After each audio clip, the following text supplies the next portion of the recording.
ये है इंडिया की फाइनेंशियल कैपिटल मुंबई, जहां सपने पूरे होते हैं लेकिन हर साल सड़कें नदी बन जाती है और ट्रैफिक में जिंदगी थम जाती है। ये वो शहर है जहां बिल्डिंग्स आसमान से बातें करती है लेकिन एक बारिश से पूरा शहर डूबने लगता है। आपने भी ये सब देखा होगा, फील किया होगा और आपके मन में ये सवाल जरूर आया होगा कि आखिर ऐसा क्यों।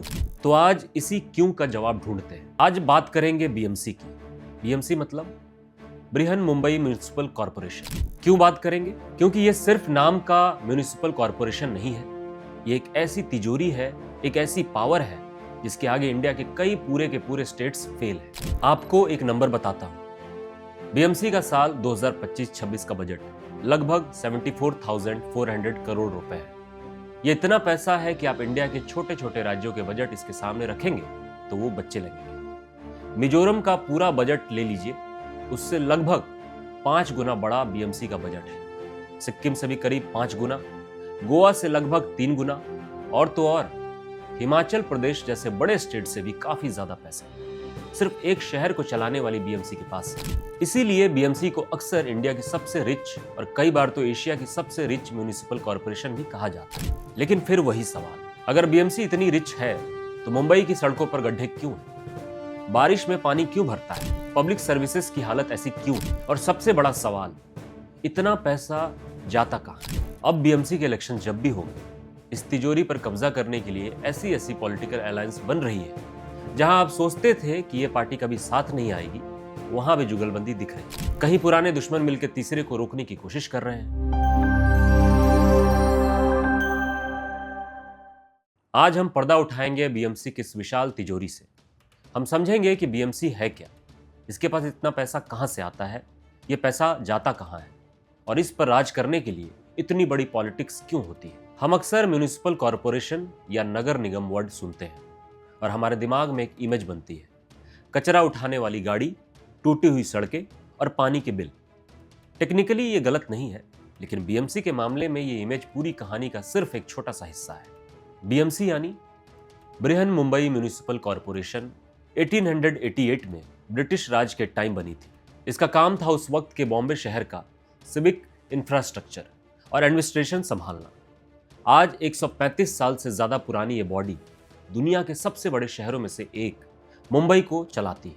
इसका एरिया लगभग 450 स्क्वायर किलोमीटर से ज्यादा है, जिसमें पूरा मुंबई सिटी और मुंबई सब अर्बन डिस्ट्रिक्ट आ जाता है।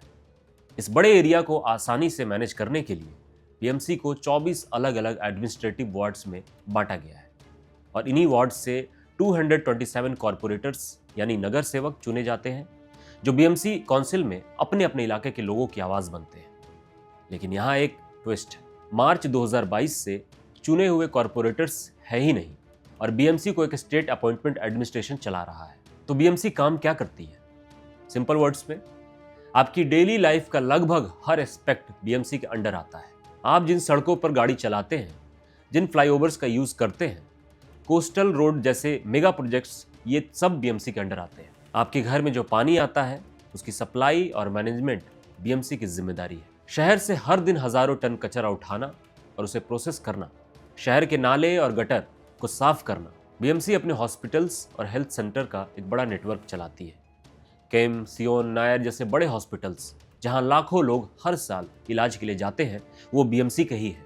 बीएमसी के स्कूल्स हजारों बच्चों को प्राइमरी एजुकेशन देते हैं, खासकर उन फैमिलीज से जो प्राइवेट स्कूल का खर्चा नहीं उठा सकते। शहर में कौन सी बिल्डिंग बनेगी, उसकी परमिशन, शहर का डेवलपमेंट प्लान तैयार करना, ये सब बीएमसी के हाथ में है। बेसिकली सुबह उठने से लेकर रात को सोने तक पानी, सड़क, सफाई, हेल्थ, एजुकेशन, गार्डन, मार्केट, यहाँ तक कि शहर को बारिश से बचाने वाले फ्लड कंट्रोल सिस्टम तक, सब कुछ बीएमसी के जरिए ही चलता है। इससे आपको ये आइडिया लग गया होगा कि बीएमसी सिर्फ एक सड़क सफाई वाली एजेंसी नहीं है, ये एक पैरेलल गवर्नमेंट की तरह है जो 2 करोड़ से ज्यादा लोगों की जिंदगी को डायरेक्ट अफेक्ट करती है। ये एक ऐसी सुपर एजेंसी है जिसके पास फ्रीडम भी है, पावर भी है और सबसे जरूरी पैसा भी है। और इसी पैसे की वजह से बीएमसी की कहानी इंडिया के किसी भी दूसरे म्युनिसिपल कॉरपोरेशन से बिल्कुल अलग हो जाती है। तो अब आते हैं उस 74,400 करोड़ रुपए के सवाल पर। आखिर एक शहर चलाने वाली बॉडी के पास इतना पैसा आता कहां से है? बीएमसी की इस विशाल तिजोरी में दौलत जमा होने के कई रास्ते हैं, जिसे हम दो पार्ट्स में समझ सकते हैं। टैक्स से आने वाला पैसा और नॉन टैक्स से आने वाला पैसा। पहला और सबसे बड़ा सोर्स है टैक्स रेवेन्यू। ये बीएमसी की इनकम का सबसे बड़ा हिस्सा है। पहले जब भी कोई सामान मुंबई में इंटर होता था तो उस पर एक टैक्स लगता था, जिसे ऑक्ट्रॉय कहते हैं। ये बीएमसी के लिए सोने का अंडा देने वाली मुर्गी जैसा था। जब जीएसटी आया तो ऑक्ट्रॉय को खत्म कर दिया गया, लेकिन इससे बीएमसी को जो नुकसान हुआ उसकी पूर्ति के लिए स्टेट और सेंट्रल गवर्नमेंट मिलकर बीएमसी को हर साल एक कंपनसेशन देती है। Property tax. मुंबई में हर प्रॉपर्टी के मालिक को, चाहे वो घर हो, दुकान हो या ऑफिस, सालाना प्रॉपर्टी टैक्स भरना पड़ता है। मुंबई जैसी high value real estate market में यह अमाउंट बहुत बड़ा हो जाता है। यह बीएमसी के इनकम का दूसरा सबसे इंपॉर्टेंट पिलर है। Development plan receipts. ये एक बहुत इंटरेस्टिंग सोर्स है। जब भी कोई बिल्डर मुंबई में बिल्डिंग बनाता है तो उसे कई तरह की परमिशंस लेनी पड़ती है। कई बार वो एक्स्ट्रा फ्लोर स्पेस खरीदता है, यानी उसे जितनी हाइट की परमिशन है उससे ऊंची बिल्डिंग बनाने के लिए वो बीएमसी को एक प्रीमियम चुकाता है। मुंबई में कंस्ट्रक्शन कभी रुकता नहीं है, इसलिए इस सोर्स से बीएमसी को हजारों करोड़ की कमाई होती है। इनके अलावा प्रोफेशन टैक्स, एडवर्टाइजमेंट टैक्स और एंटरटेनमेंट टैक्स जैसे छोटे मोटे टैक्स भी बीएमसी की तिजोरी में अपना हिस्सा देते हैं। अब बात करते हैं नॉन टैक्स रेवेन्यू की। ये वो पैसा है जो बीएमसी टैक्स के अलावा अपनी सर्विसेज देकर कमाती है। Water and sewerages charges. आपके घर जो पानी का बिल आता है वो सीधा बीएमसी के खजाने में जाता है। पूरे शहर की पानी की सप्लाई और ड्रेनेज सिस्टम से भी बीएमसी को अच्छी खासी इनकम होती है। Interest on investments. ये है सबसे कमाल की बात। बीएमसी सिर्फ पैसा खर्च नहीं करती बल्कि पैसा इन्वेस्ट भी करती है। बीएमसी के लगभग 80,000 करोड़ रुपए के फिक्स्ड डिपॉजिट्स और रिजर्व्स हैं। जी हाँ, आपने सही सुना, 80,000 करोड़। इस मैसिव इन्वेस्टमेंट पर जो साल का इंटरेस्ट मिलता है वही अपने आप में हजारों करोड़ रुपए होता है।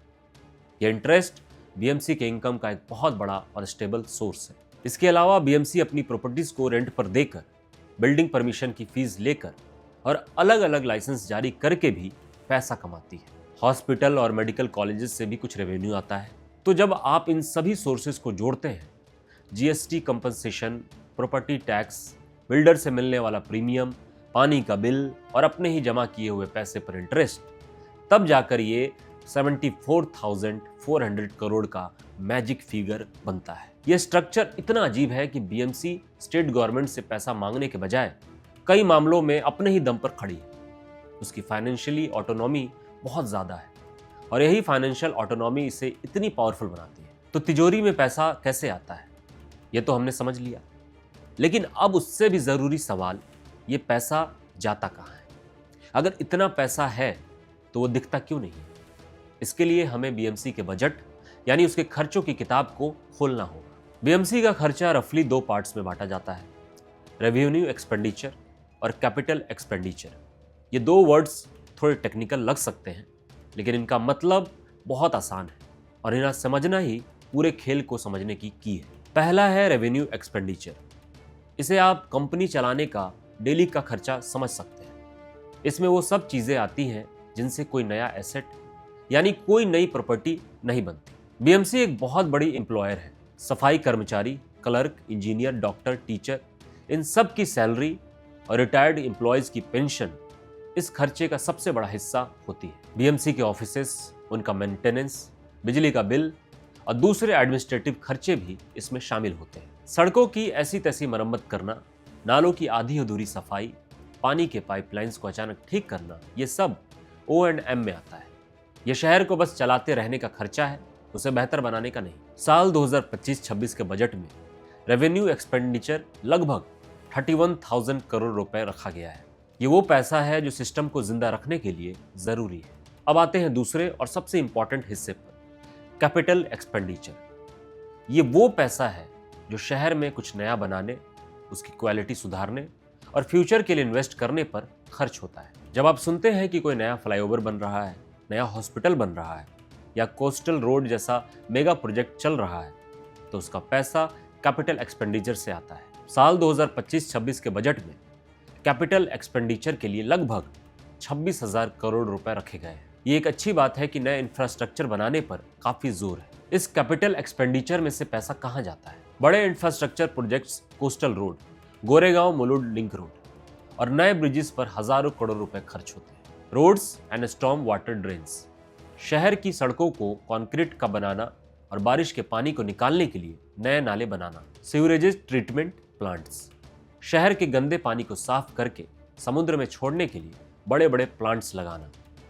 वाटर सप्लाई प्रोजेक्ट्स, मुंबई के लिए दूर दराज के डैम से पानी लाने के लिए नई पाइपलाइंस और tunnels banana. Health and education, नए हॉस्पिटल बनाना या पुराने को अपग्रेड करना और नए स्कूल्स बनाना। तो पेपर पर तो सब कुछ ठीक लगता है, बड़ा बजट नए काम के लिए, लेकिन फिर गड़बड़ है कहाँ? यहाँ पर दो बड़े लेकिन है। पहला लेकिन, budget versus actual spending. Budget में पैसा एलोकेट करना एक बात है और उसे जमीन पर सच में खर्च करना दूसरा। पिछले कई सालों का ट्रेंड देखें तो पता चलता है कि बीएमसी अक्सर अपने कैपिटल बजट का पूरा पैसा खर्च ही नहीं कर पाती।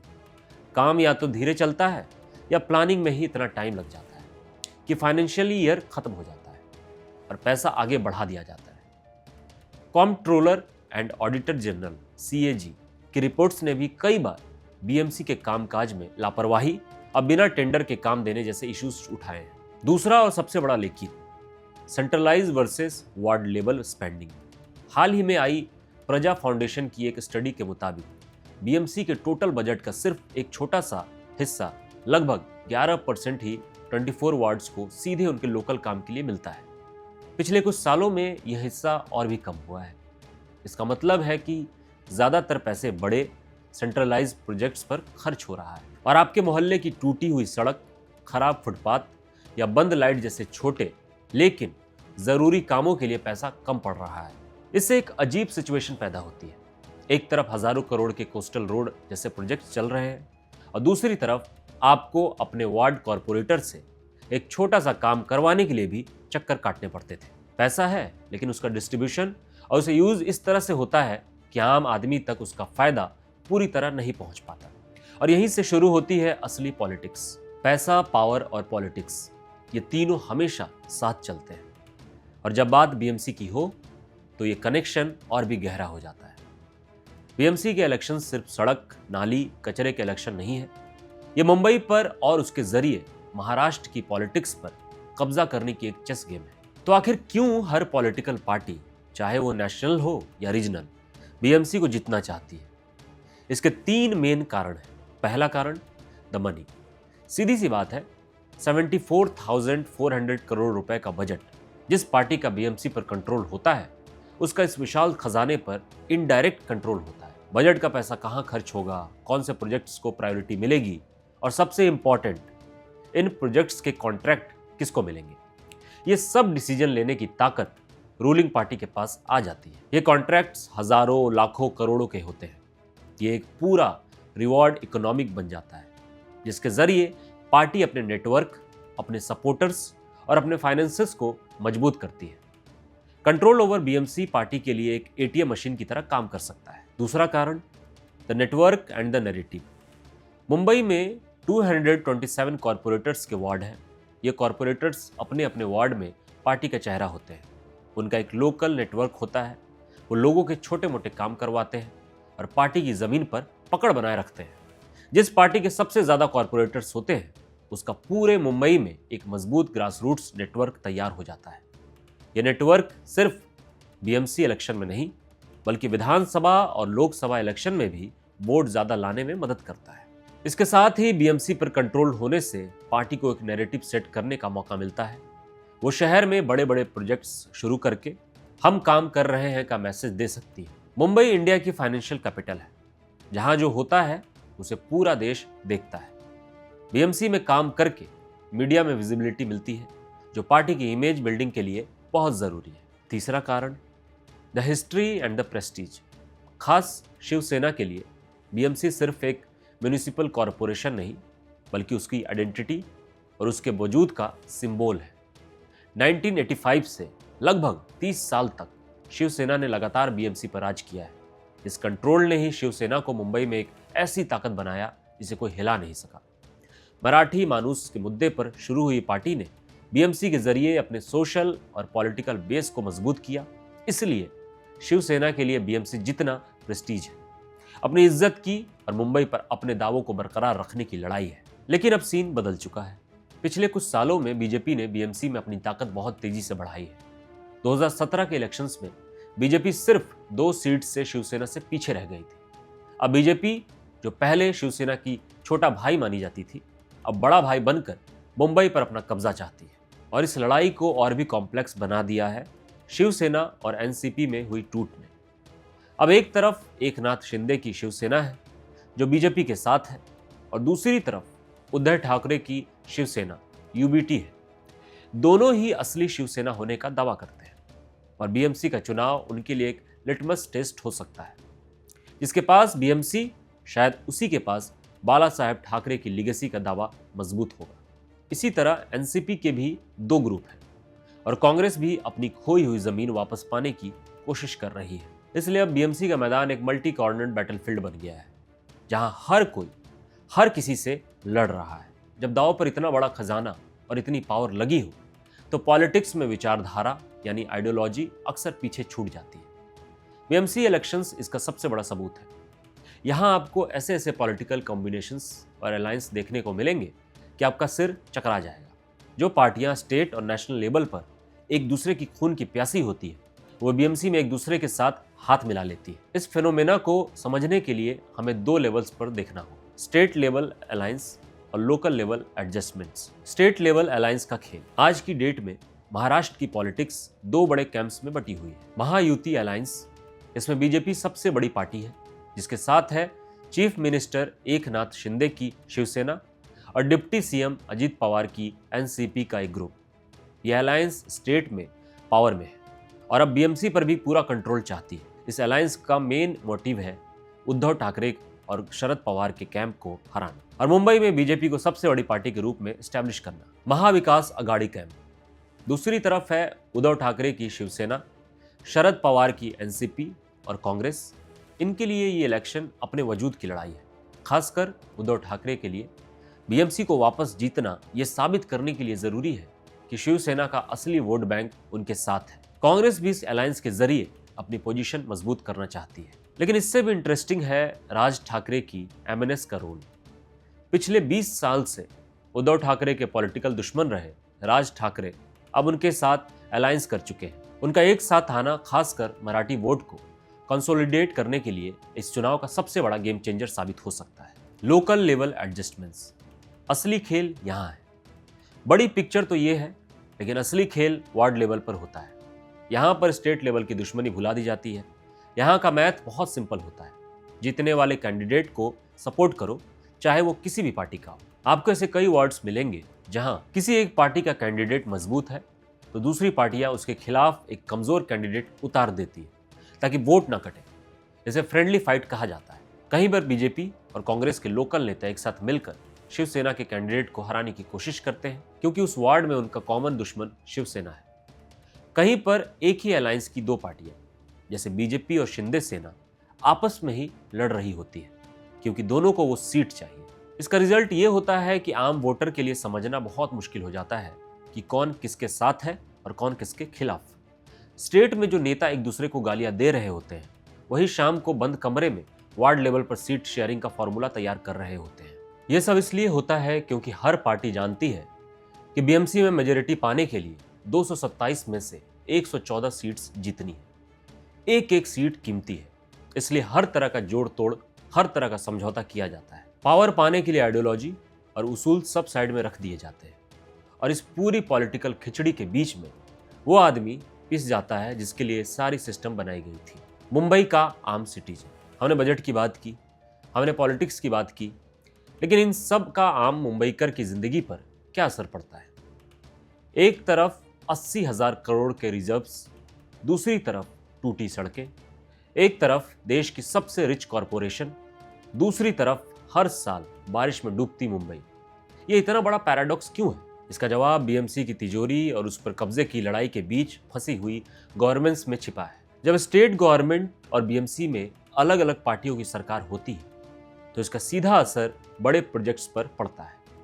फाइल्स अटकती है, परमिशंस में देरी होती है और आम जनता के लिए ज़रूरी इंफ्रास्ट्रक्चर प्रोजेक्ट्स सालों तक लटके रहते हैं। एक ब्रिज जिसे बनने में 2 साल लगने चाहिए उसे 5 साल लग जाते हैं और इस दौरान उसकी कॉस्ट भी बढ़ जाती है। ये कॉस्ट आखिर में आपके और मेरे टैक्स के पैसे से ही भरी जाती है। जब ध्यान शहर की भलाई से ज़्यादा पॉलिटिकल एजेंडा पर होता है तो फंड्स का मिस एलोकेशन होता है। कई बार फंड्स उन इलाकों में ज़्यादा दिए जाते हैं जहां से रूलिंग पार्टी के एमएलए या कॉरपोरेटर आते हैं, जबकि दूसरे ज़रूरतमंद इलाके इग्नोर कर दिए जाते हैं। एक आरटीआई से पता चला कि 2023 से 25 के बीच सिविक डेवलपमेंट के लिए मंजूर किए गए फंड का 99% से ज़्यादा रूलिंग अलायंस के नेताओं के इलाके में गया। पैसा वहां खर्च नहीं होता जहां उसकी सबसे ज़्यादा ज़रूरत है, बल्कि वहां खर्च होता है जहां से ज़्यादा पॉलिटिकल फ़ायदा मिल सकता है। इतने बड़े बजट और इतने सारे कॉन्ट्रैक्ट्स में करप्शन की गुंजाइश हमेशा रहती है। सड़क बनाने का कॉन्ट्रैक्ट, नाले साफ करने का कॉन्ट्रैक्ट, कचरा उठाने का कॉन्ट्रैक्ट, हर चीज़ में आरोप लगते हैं कि काम कागज़ पर ज़्यादा होता है और ज़मीन पर कम। इसलिए हर साल बारिश से पहले नाले साफ करने के लिए दावे किए जाते हैं, लेकिन पहली ही बारिश में शहर डूब जाता है। अकाउंटेबिलिटी यानी जवाबदेही की कमी है। नेता ऑफिशियल्स पर इल्ज़ाम लगाते हैं, ऑफिशियल्स सिस्टम को दोष देते हैं और इस ब्लेम गेम में आम आदमी पिस जाता है। मार्च 2022 से बीएमसी में चुने हुए कॉरपोरेटर्स है ही नहीं, जिसे अकाउंटेबिलिटी का ये सवाल और भी गहरा हो गया है। जैसा कि हमने पहले डिस्कस किया, जब ज़्यादा पैसे बड़े चमकदार प्रोजेक्ट्स पर खर्च हो जाता है तो आपके मोहल्ले की छोटी छोटी प्रॉब्लम्स पीछे छूट जाती है। आपके वार्ड की सड़क, आपके घर के पास के पार्क का मेंटेनेंस, पब्लिक टॉयलेट्स की सफाई, ये सब चीज़ें एक आम आदमी के डेली लाइफ को सबसे ज़्यादा अफेक्ट करती है। लेकिन पॉलिटिकल पावर की लड़ाई में ये छोटे मुद्दे अक्सर बड़े मुंबईकर के लिए सबसे इंपॉर्टेंट होते हैं, पर उन्हें प्रायोरिटी नहीं मिलती। नतीजा ये है कि बीएमसी एक ऐसी विशाल, रिच लेकिन स्लो मशीन बन गई है जो अपने ही बोझ तले दबी हुई है। इसके पास पैसा है, लेकिन उसे आम आदमी तक पहुंचाने का सिस्टम कमज़ोर और पॉलिटिक्स से भरा हुआ है। मुंबईकर टैक्स पर टैक्स भरता है इस उम्मीद में कि उसकी ज़िंदगी बेहतर होगी, लेकिन उसके टैक्स का पैसा पॉलिटिकल चेस, अधूरे प्रोजेक्ट्स और करप्शन के गड्ढों में कहीं खो जाता है और मुंबईकर वही टूटी हुई सड़कें, वही ट्रैफिक और वही बारिश के पानी से जूझता रह जाता है। तो आज हमने बीएमसी की इस विशाल दुनिया के अंदर झांक कर देखा। हमने देखा कि कैसे ये सिर्फ एक म्यूनिसिपल कॉरपोरेशन नहीं, बल्कि एक ऐसी सुपर पावर है जिसका बजट कई स्टेट से भी बड़ा है। हमने इसकी तिजोरी के राज को समझा कि प्रॉपर्टी टैक्स, जीएसटी कॉम्पनसेशन और अपने ही इन्वेस्टमेंट पर इंटरेस्ट से ये कैसे हजारों करोड़ कमाती है। हमने ये भी देखा कि ये पैसा पेपर पर कहाँ जाता है, सैलरीज, मेंटेनेंस और बड़े बड़े इंफ्रास्ट्रक्चर प्रोजेक्ट्स पर, लेकिन हमने उस गैप को भी समझा जो बजट में एलोकेट किए गए पैसे और ज़मीन पर दिखने वाले काम के बीच है। और सबसे इंपॉर्टेंट, हमने उस सत्ता के महासंग्राम को डिकोड किया। हमने समझा कि क्यों हर पॉलिटिकल पार्टी इस सोने की चिड़िया पर कब्जा करना चाहती है, पैसे के लिए, नेटवर्क के लिए और प्रेस्टीज के लिए। हमने देखा कि कैसे इस लड़ाई में आइडियोलॉजी पीछे छूट जाती है और अजीबोगरीब अलायंस बनते हैं। लेकिन इस पूरी कहानी का मेन पॉइंट क्या है? इसका सबसे बड़ा टेक अवे ये है कि बीएमसी की अमीरी और मुंबईकर की परेशानी के बीच का फासला पॉलिटिक्स और गवर्नेंस की फेल्योर का नतीजा। सिस्टम इतना कॉम्प्लेक्स और ओपेक बना दिया गया है कि आम आदमी उसमें उलझ कर रह जाता है। तो अब हम क्या कर सकते हैं? क्या हम बस सिस्टम को कोसते रहें? जागरूकता। अगली बार जब आप अपने टूटे हुए फुटपाथ पर चलें या बारिश के पानी से भरी सड़कों पर फंसे तो सिर्फ सिस्टम को मत कोसिए, सवाल पूछिए, अपने लोकल वार्ड के कामकाज में इंटरेस्ट लीजिए, जानिए कि आपके वार्ड का बजट कितना है और वो कहाँ खर्च हो रहा है। सोशल मीडिया और आईटीआई जैसे टूल्स का यूज करके इन्फॉर्मेशन मांगिए। जब तक हम इस शहर के सिटीजन्स अपने हक के लिए आवाज नहीं उठाएंगे और इन बॉडीज को अकाउंटेबल नहीं बनाएंगे, तब तक ये अमीरी और गरीबी का पैराडॉक्स चलता रहेगा। एक अवेयर सिटीजन ही एक बेहतर सिस्टम की फाउंडेशन रख सकता है। अगर आपको ये वीडियो इन्फॉर्मेटिव लगा और इसने आपको कुछ नया सोचने पर मजबूर किया, तो इसे अपने दोस्तों और परिवार के साथ ज़रूर शेयर करें। मुंबई में रहने वाले हर शख्स को ये जानना ज़रूरी है कि उनके टैक्स का पैसा कहाँ है और उस पर कौन राज करना चाहता है। चैनल को सब्सक्राइब करना ना भूलें, क्योंकि हम ऐसे ही ज़रूरी मुद्दों को आसान भाषा में आपके सामने लाते हैं। कमेंट्स में मुझे बताइए कि आप बीएमसी के बारे में क्या और सोचते हैं, या अगला वीडियो आप किस टॉपिक पर देखना चाहते हैं। धन्यवाद।